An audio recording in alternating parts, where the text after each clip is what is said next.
We're ready. Okay. Call the meeting to order. Please stand for the pledge.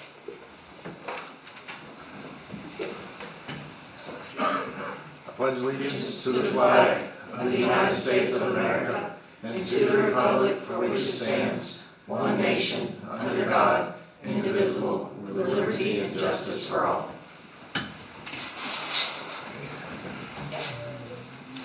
Roll call. Mayor Corbett. Here. Alderman Matthews. Here. Alderman Silver. Here. Alderman Spicer. Here. Okay, we need to adopt the agenda. Motion.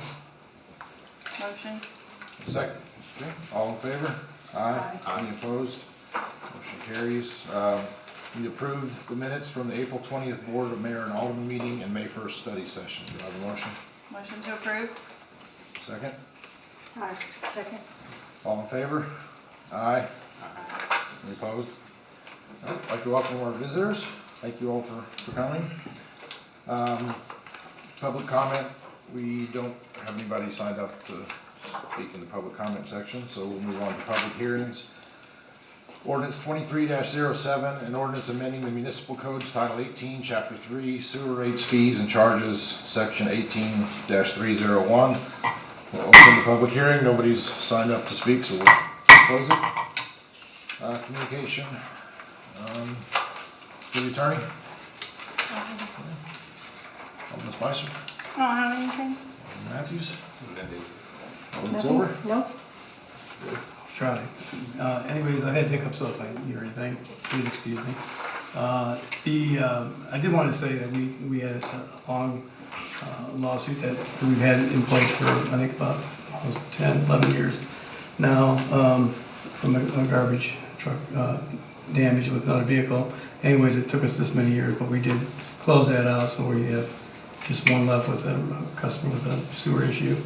And I just thought I'd let you know that. The other thing is, you see they're starting to go full bore now into digging out the side of the hill over here, so we can start getting some forms for it, so they can start putting that structure up for the gymnasium, tennis courts. They're back on track. They've been working on that project, trying to get the fencing back up and that. So hopefully over the next week or so we get progress. We get those courts all open again, and then we will have an open house. We just haven't got the day yet that we're going to do that yet. The dedication. That's all I have, Mayor. Okay. Need to acknowledge the reports. Motion. Motion to acknowledge. Second. Second. All in favor? Aye. Aye. Any opposed? Motion carries. Consideration of the following resolutions. Resolution 23-03, a resolution approving certain amendments and revisions to the internal control manual.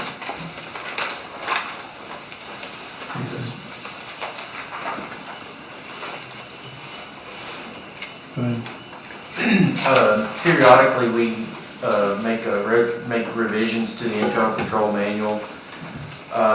This is the 7th revision since we created it, and this is just a lot of housekeeping things. I've highlighted in the memo summary of what all we've recommended to change. I'm going to kind of go through this quickly. Please stop me if you have a question about something, or at the end of it, if you have a question, we'll go back to it. we're changing the term cashier, or changing the term clerk and replacing it with cashier in reference to the internal control manual. And that's kind of where we're just kind of updating some cross-training efforts that we've had. The term clerk, we don't like to use that a lot anymore. In addition to that, since Danny Davenport retired, we didn't replace his position exactly the same with a tax clerk. We replaced it with a customer service representative. So as time goes on, that's what we were trying to get towards more, is customer service representatives who are cross-trained in court, tax, and utility billing, as well as other various licenses and permits. The court clerk responsibilities have changed as dictated by the state. So we've changed several of those wordings and processes, as well as the duties of accounts payable are now responsible of the accounting specialist and not the court clerk. And we've had some software upgrades with the police department that's kind of changed how the court functions.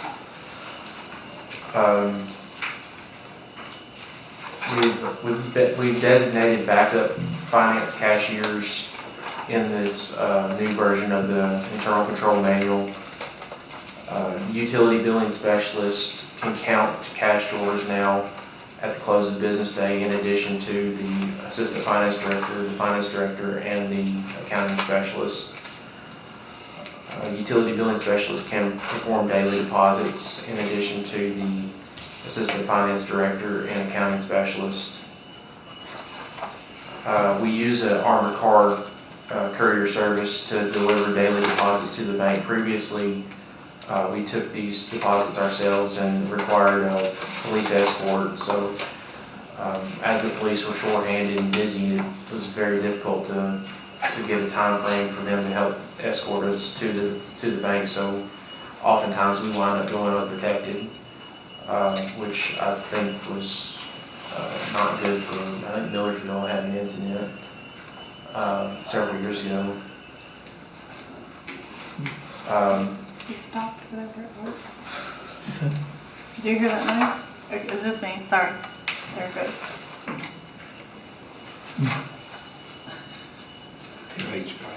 Not sure what that line was. We're doing weekly bank reconciliations.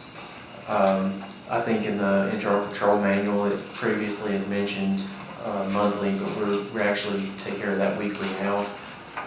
It seems to be a lot smoother process to take care of that on a weekly basis rather than a monthly. I think we're just getting some feedback off your mic. I think is what it is, Jason.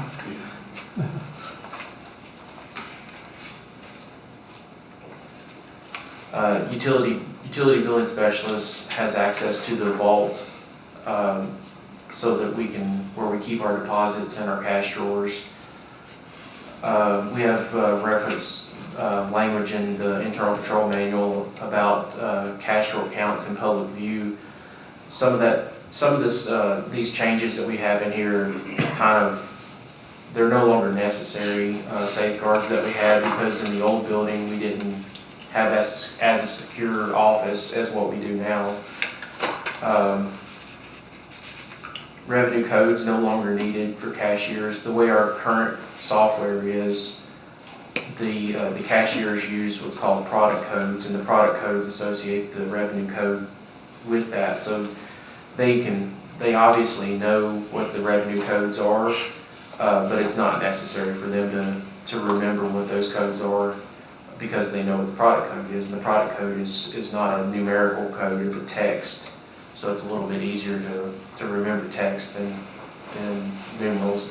Plus there's lookup functions in the software where if they were in question, they can kind of browse through and find what they feel is the most appropriate. And they can always ask. There are several people that are knowledgeable to know what the correct product code is when they're receiving. Disputed payments are treated as return payments. So we've had a few disputed credit card payments. and we felt that it was necessary to treat those the same as a return payment. In most cases, these disputed payments are not, they're not what you would think of with true disputed payments where somebody was involved in fraudulent activity. It's the times that we've dealt with it, it's been a significant other disagreed with them for some whatever reason, and they decided that they didn't want to pay their bill, even though they've already paid it. In which case, to us, is no different than somebody writing a bad check. So that we will treat those as, like I said, the same as a return payment, as if it was insufficient funds or a closed account. In which case they would be charged a penalty for that. As I mentioned before, the police department now has electronic citations, so then this revision will reflects those changes at the police department and the impact that it has on court. Court costs and fines are now have a specified payment plan, a little more stringent on allowing people to pay their fines and the process it takes to do that. Now there's actually a hearing involved if somebody needs time to pay their court fines after it's been adjudicated. Then they would come to our window and let us know that they need time, so then at that point we send them back in here to speak to the judge after the docket, after all the other cases are heard on the docket.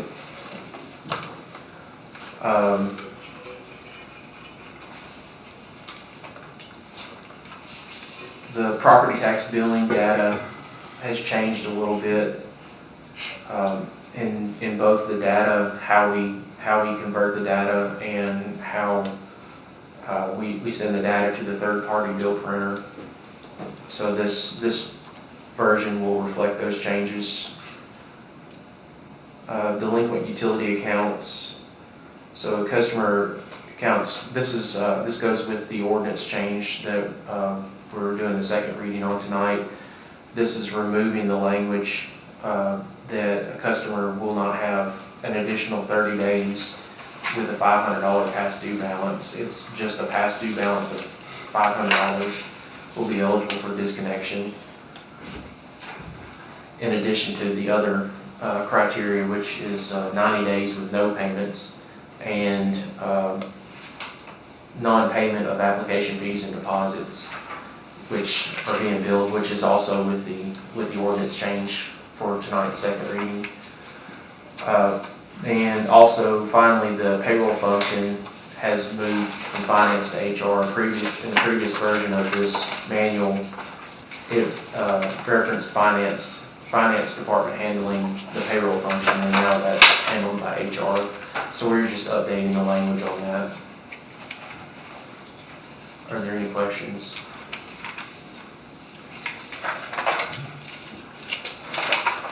Okay, I have a motion.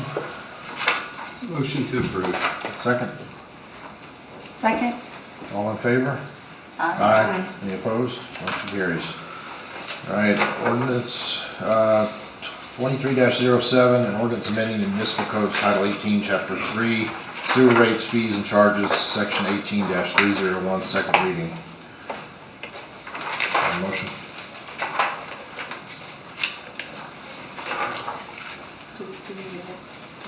Well, we talked about it last month, but if there's a few.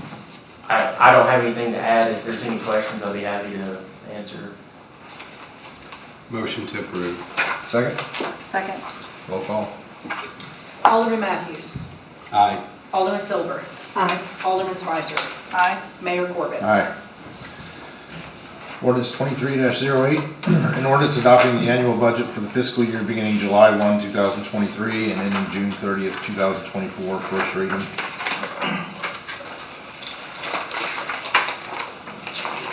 Motion to discuss? Okay, Second. all right. Yes, sir, this is the annual budget, which we spent a considerable amount of time in our study session that we recently had. We had a full budget. The only amendment that we made is we did add $1.2 million to it by engineering section of the general fund. So we are anticipating borrowing money to help put a new intersection at Pleasant Grove Road and 76 to add some turn lanes and the traffic signal. It looks like if we get through the extension for White House Heritage High School tonight, I'll have enough money there to go ahead and at least do most of the engineering design of that section. So I'm only gonna borrow at the time we need to. We'll wait till we're ready to go out to bid and maybe get the bids back and see what it's gonna cost, and then we'll go and ask the bank at that point. And we'll try to borrow as less as we possibly have to. On a short-term note, we talked about maybe a 3-year note that we could get that done. But as you know, it's all the traffic studies have shown, and we can go over that again later, but showing that intersection is definitely needed upgraded. So that's really it. Everything else is right on task with what we said was going to be in the budget. So we're pretty happy about it. We should have enough reserve in all of our accounts to be able to handle any cash flows that we would have throughout the year next year. Perfect. There's a few typos that I noticed in here, misspelled words. I actually just saw 1 month. Got the H and We'll make T that in the wrong amendment spot. Sorry, for the second reading if you could catch it. we'll fix it for the second Okay. reading. That's fine. Okay, any other discussion? I have one item, and it's for Siege's actually. The comprehensive traffic impact study, I was looking at the carryovers that we had. Will that be completed during? No, we said we would look at it in the next budget cycle because of, what we were talking about with the different traffic issues going on. We'll look at it next budget cycle. Okay. So it won't be in this budget year because the money would have to be spent by June 30th. And it just wasn't enough time to get the contract. Correct, but it's not anywhere in this current budget we're looking at. I don't see any Right, miles. because we were gonna look at updating the standards for the subdivision regs, the zoning standards, and then look at it next budget year. Yeah. Again, I'll re-emphasize the fact that the Public Services Department did pay for a study this year to look at all of our roads for paving, to see what roads need to be higher prioritized over others, and they've got a complete listing of that, and Andy, our Public Service Director, can get that to you if you need that. And also put under other business at the very end, just for your notation, a more comprehensive list than what I gave you the last time. Added a few more projects that I thought were important to the transportation improvement list of all the projects that we have going on. Like there's 23 different projects here, and who's funding them and whether or not there's funding, whether it's city, state, or developer. Because I always feel like, I get asked about what road projects are you doing, and in my head I had all these projects, but I'm really only talking to you about 1 or 2 at a time. So this is a pretty full list, and you can use it to pass on to your citizens in your districts if you need to. You put it on your web pages. If you want to send out by email, we're going to try to keep track of this as best we can. So that's one of the things we're doing. So I think the only thing, what maybe a more comprehensive traffic study would do is just basically show us maybe what priority these might be, and if there's any other ones that we may be looking at down the road that haven't made our list yet. And I think to address what you're talking about also is we've been, especially Andy's been really diligent about looking at some engineers and just offering some services to help us be proactive on these needs we have. And some of that may address some of the concerns that we were looking at in the comprehensive traffic study. So that's why I figured we could do it under contractual services. There are a lot of things that we were looking at under contractual services. Yeah, paving has nothing to do with the comprehensive traffic impact study, absolutely not. It's good that we did that, but it doesn't. We talked about this several times. Yep. As a high priority item, to see it be pushed is a concern of mine. Yeah. It helps us plan for the future. Right. We can put together a list, but it gives us data. It gives us the ability to make decisions based on data. Right. Instead of just guessing what intersection. Yeah, you're right. Like I said, and Andy's been real instrumental, and he's brought a couple of engineers in. It may not be something that will come out of capital budget, but it's something internally we've been looking at to push forward. Because you're right, as far as the concerns. I think that paving piece was a big part of it to kind of show the citizens where the city was sort of, at on that schedule. So it's just sort of the first baby step that we're looking at it, addressing that. So Andy's been, like I said, with the GIS and stuff, he's been real, real instrumental in pushing that forward. Thank you, sir. Any other discussion? All right, we have a motion. Motion to approve. Second? Second. All in favor? Aye. Aye. Any opposed? Motion carries. Ordinance 23-09, an ordinance to de-annex certain territory within the corporate boundaries of the city of White House located at North Palmer's Chapel Road, first reading. Motion to discuss. And second. Hey, so Mr. Norfleet's daughter and son-in-law bought the property. And, if you scroll up, you see the shaded area. That's currently in the city. He wants to de-annex that outside the city. The property that he's gonna build on is gonna be outside the city, so it just made sense for him to push the lines back.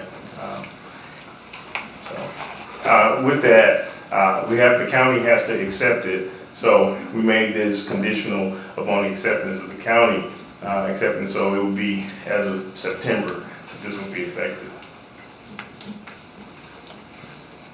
So the shaded part is the property they own? Yes, ma'am. They own all of it, but it's just, that's the portion that's inside the Oh, city. that's in They the own everything on the backside as well, where it says Sumner County.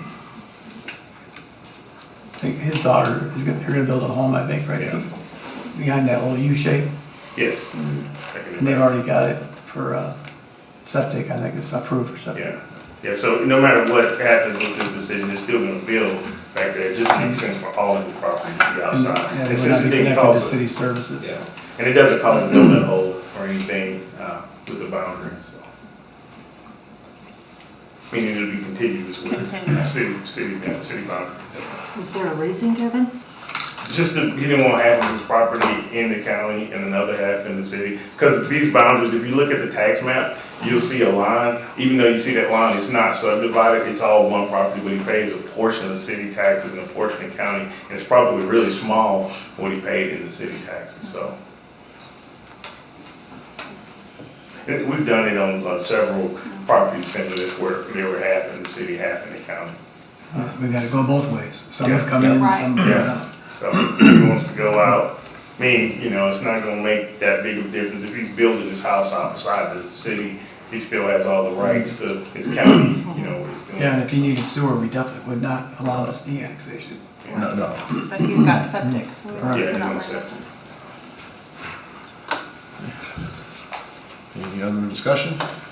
We have a motion? that. Motion to approve. Second? Second. All right, all in favor? Aye. Aye. Any opposed? Motion carries. Ordinance 23-10, an ordinance amending municipal code title 18, chapter 3, sewer rates, fees and charges, section 18-301 and 18-302, first reading. Motion to discuss. Second? Second. All right. This lines up with our annual budget. Every year we review our rates for all of our different utilities and different projects that we have in the city. We've been, to keep steady with the sewer increases in inflation and keeping up with the water wastewater board's requirements, we've been doing 3% a year. It's been keeping us in the positive and not allowing us to go into negative, and so that's what we're asking for again this year. Like I said, it's already included into the annual budget that was just approved. Discussion? We have a motion? Motion to approve. Second? Second. All in favor? Aye. Aye. Any opposed? Motion carries.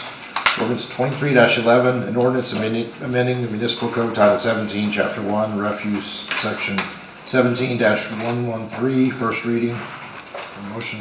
Motion to discuss. Second?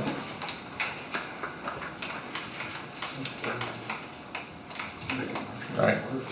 Yeah, discussion on this. This is something we reviewed. You get Andy, you want to come up here and talk about a little bit about the fee? We've been going into our fund balance the last several years, and we haven't increased our our sanitation fee. This year, we were done with a 10-year contract with Waste Industries, and we were getting ready, we are ready to get into another contract with Waste Industries, which is, Yeah, know now it's GFL going was to our be. current provider, Yeah. and just so happens, sooner we bid it out, Waste Management purchased GFL Nashville. So, but we already signed the contract. However, the price did go up. Again, you hear the word inflation constantly, gas prices, what have you. So it did go up quite a bit this year. They were the lowest responsible bidder, and still, I think it was, is it $24? Yeah, we're gonna go up $5. The only way we could keep up with our expenses exceeding our revenues was an increase of $5 per month per unit.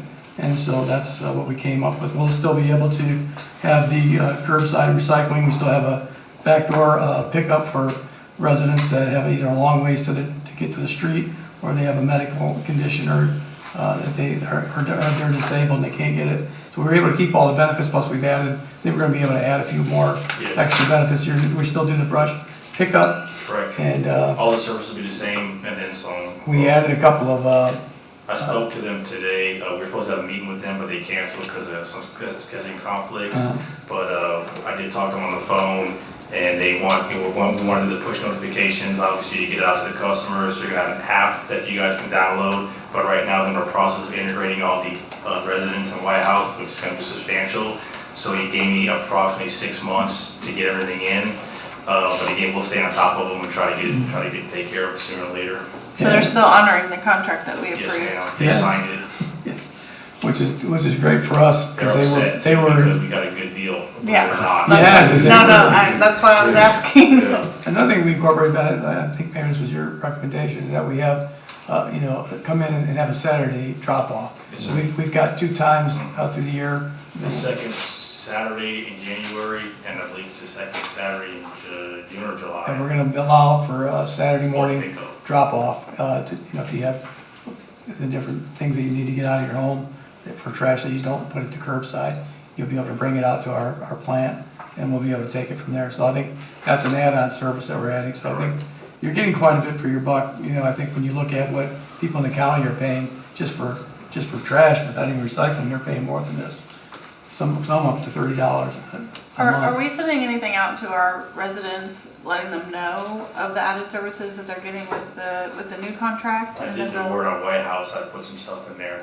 Okay. That's good. That should be going out here in the next week or two. Correct. I think. 2 weeks. It's gonna 2 be to going 3 out. weeks, yes, sir. What was the last increase we had? I think it was 3 years ago. I have to look at that. Jason, you remember looking from a finance guy? No, I'm sorry, I don't remember when, I believe it went up $1. It did go up $1, I think 2 or 3 years ago. I think it was two to 3 years ago. Yeah, I think that's I have to right. go back and look. Okay, so it's been a while. Mhm. And technically by contract, they were allowed to increase it yearly, they just never did. So, No, they're fortunate there too. Mhm. All right, any other discussion? All right, we have a motion, Motion to approve? second. Second. All right, all in favor? Aye. Any opposed? Motion carries. Purchasing to approve or reject the bid from Rogers Group in the amount of $434,710 and allow City Administrator Gerald Herman to enter into an agreement for the White House Heritage High School Road Extension Project. City Administrator recommends approval. Motion to discuss? Second. Second. Yeah, this is something we've been working on for the last couple of years. We have an agreement with our board, the Robertson County Commission and the Robertson County Board of Education, that we would, for safety reasons, extend their road that they currently have that goes midway to the back of their property to connect it with Pinson Road, due to the fact that we have so many households that would use that back road to come into the school for events, and evening events, weekend events, for school students that are coming and going throughout the day, parents dropping off students, all of that traffic, and that's for the Park subdivision, Legacy, that's 1,000 homes there. You got Concord Springs, that's 150 homes, Fields of Oakwood, all those homes back there, a lot of those, and Holly Trees, another large subdivision back there, a lot of those residents would use that road currently. They have to use Pleasant Grove Road or Newhall Road and go down to those 2 dangerous intersections that we've been talking about, one that's in the county, which I can't do anything about, but the one that's in the city we can, Pleasant Grove Road. So this would be a great safety improvement. I talked to our engineer, and he can't emphasize enough to us that this is really all about safety and getting those kids and those families in and out of school in a better way. So I'm hoping that you all will consider that for approval tonight. Can I ask a question about that? I'll allow it. Is that okay? That's fine. Has there been discussion about fencing during games or how that's going to be blocked off during school events or if it will be blocked off? We're gonna supply the asset, I mean, we're gonna provide this, it's not a capital item, it's a contract we have that we're providing them with the road. It'll no longer be the cities. They've asked us about gating and then they said that's up to them. So they've had discussions, you can ask Dr. Causey about that. I think when we met with them, that when we were at the schools, Dr. Collins did say that, he didn't want it to just be a thoroughfare. Yes. He didn't specify what he was gonna do, but he said he didn't want it to be a thoroughfare. Yeah, like when they may be controlling a gate further up, to try to separate some, so they may even throw a speed hump in there somewhere. They may add that, but we didn't have that in our plans to do that. We're providing, a road with curb and gutter and a light and a couple of lights along that road path. There was a pole that's right in line with the intersection that had some guide wires that were in the way at Pinson and the school crossing there. So we've already paid to get that moved. AT&T and CMC moved their guide. They put another pole caddy corner and stretched their guide wires across the road. So it's ready to go. We shouldn't have any other issues with it. Obviously not right away or utilities.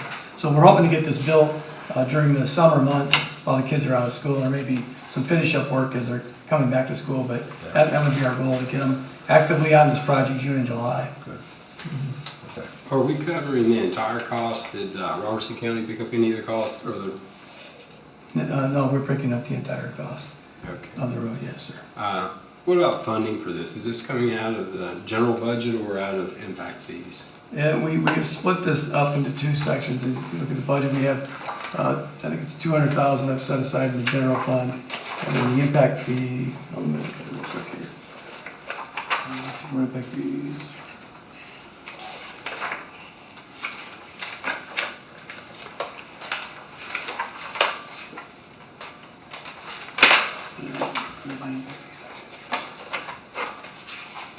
I want to say $500,000 for the impact fees. That, and the rest would be coming out of general fund. That's how I've got it set up. So, if that answers your question. So did the developer, how did we end up paying for this? I knew at one time, the planning commission had worked with the developer to try to pay for the cost of this road. No, but the agreement we have with the planning commission was the upgrading of Pinson Road, because Pinson Road was about ready to turn into gravel. So they had to build basically a new road from end to end with turn lanes on Pleasant Grove Road and intersection improvements at Cross Plains Road. That's what that wasn't taking a road into the school. So unless you remember differently. I just remember, we had a developer that we were trying to get, it was Legacy Farms, remember? Yeah. You remember, it was some back and forth with them. So that kind of fell apart, but that was where the discussion was at the time with that school road. There was no, we couldn't come There to was terms. no in the finality, it was discussion. just discussed. Yeah, it was discussed, but we never Yeah. came to fruition. Right. But both of those subdivisions are paying their full impact fees on every home that goes up, and matter of fact, it's gonna triple. So it's, as of now, as of May 8th, it went up, so they'll be basically indirectly paying a good portion of this. Thank you, Jim. Any other discussion? All right, we got a motion. Motion to approve. Second? I'll second. All right, all in favor? Aye. Any opposed? Motion carries. To approve or reject the bid from Twin States Utilities in the amount of $2,173,762 and allow City Administrator Gerald Herman to enter into an agreement for the Southern Force Main Phase 3 project. Public Services Director recommends approval. Motion to discuss. Second? Second. All yours. Questions or? Well, let me, like to preface this, on this one, we had 3 bids that came in on that day. One came in at the last second, and there were issues with the you know, we have a very strict process that we use in opening bids. You gotta be there on time. Certain things have to be on the front of the envelope, and also documentation inside has to have, you have to meet all the criteria. This seems kind of strange, because last time we had, for the phase 2, Twin States was the second bidder, like they are right now on this one. And the other, the lowest bid didn't have all of the paperwork lined up, and they did not have all the requirements that we had in the bid process. And that happened again in this particular issue. With this particular company, they didn't have information on the front, they didn't do their tab sheet on the, total out their tab sheet on the inside. And so when we looked at that, you know, that's a basis of removing them from the bid process. We even had one, on this particular case, we had one that got delivered the next day by mail, and it was, the package was all tore up, and we didn't open it up, so that's another bid that we don't know what that bid is. So we only have two things that we can do in a situation like this. The city has the right to accept or reject any and all bids. So we could just reject all the bids and go back out the bid and start the process again to see if the bid would come in lower, if, you know, we don't know what that one was in the fourth one, or we go with the most responsive bidder that completed everything the way they needed to, and that would be Twin States.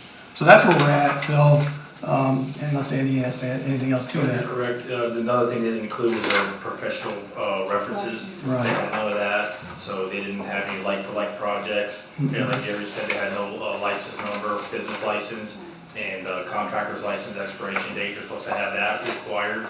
And then, like Jerry said about the bid numbers, they didn't finish it. They didn't finish the So numbers. Infinity's, have they done any work for you guys before? I think prior to me being here, they did. Yes. I've seen them around town. The city building, they did some work. They were a subcontractor on some of the work that they did here, and then we didn't have an issue with the work ours per se. You know, Andy did call around some references, and I think 4 out of the 6 were not good. We didn't get very good results on the references, but I just wanted to cover all of our bases. But like I said, I think our only choice is we either go with the lowest, most responsive bidder, or we reject all bids and bid again. What are these ultra right here? What is this mean? The Aldermen had to do with the, Andy might get more into that, but it had to do with the paving of the road. Either we're gonna tear up and only, in like partially pave a road, just like patching over the line if they're gonna be tearing up, or to complete paving over the entire road. And so, yeah, that's what those were. I So think we asked them to do one is A one and is a B. full width roadway overlay with no infrared, and then the other one was a typical repair patch with infrared. And that's what the costs were like that on there. I think that's where Twin States was a little bit lower in that area, I think, wasn't they? No, I think that's where they were a little higher. I got a rep here from them if you guys got any questions for him, but I believe that's where their price was a little inflated on the asphalt. But you have to be careful too and wary of is when they come that low, they'll change over you because they can't do the work. So this is the most, probably in my opinion, intricate phase of the project because you're going down DC into the wastewater facility, so you're connecting to our infrastructure. So it's just going to be this is going to be a sensitive project. So.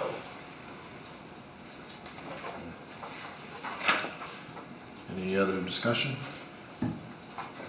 Got a motion? Motion to approve. Okay, second? Second. All in favor? Aye. Any opposed? Motion carries. Thank you. To approve, reject authorizing the city administrator, General Herman, to enter into a one-year interlocal E911 agreement between E911 Emergency Communication District of Robertson County, the City of Springfield, City of White House, and other cities within Robertson County in the amount of $255,204.01 for furnishing dispatching services for the purpose of emergency dispatch at the E911 facility. Police Chief recommends approval. Motion. Motion to discuss? Second. Second. Okay, Chief, you want to come, our dispatching services, we used to, you know, obviously, when I first got here in 2008, we had our own dispatch center, and without going over too many details, you know, we were gonna have to make a decision because the state was pushing for counties to absorb all the small dispatch centers and have like 911 centers for each county. And so we ended up going with Robertson County because we have a large portion of our industry in commercial and residential in Robertson County. And so, you know, for years, we were splitting the cost between Robertson County and the city of White House, the city of Springfield. All the other small cities were getting away with not having to pay anything. I fought hard and tried to make a few enemies, I think, along the way, but we ended up getting all the other towns to pay their fair share. And so I feel good about that. This year, I think it's actually down a little bit. I think they were about the same as we had. They go down a little bit. Yeah, so that's our cost, and they run it based on your call volume, calls for service, and Chief has worked with our staff to find ways to reduce the number of calls that they call in the dispatch center. And a lot of times they're using their computers in their cars now, and they're able to run their own record checks. You can probably tell them. The issue we had a few years ago, anytime we ran a driver's license check through dispatch, that was locked in as a call, we were charged. If you worked an incident or traffic accident and you checked clear from that call and then went to the police department and started calling in for more information, maybe you forgot, that was an added call. We had some issues with doubling up in the fire department.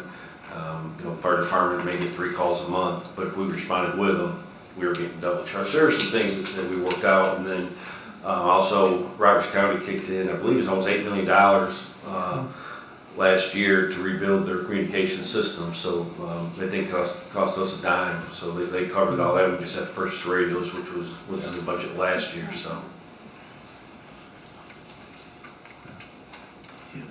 Services both of our departments, you know, so I mean, fire chief's here too, but it comes out of the police chief's budget though.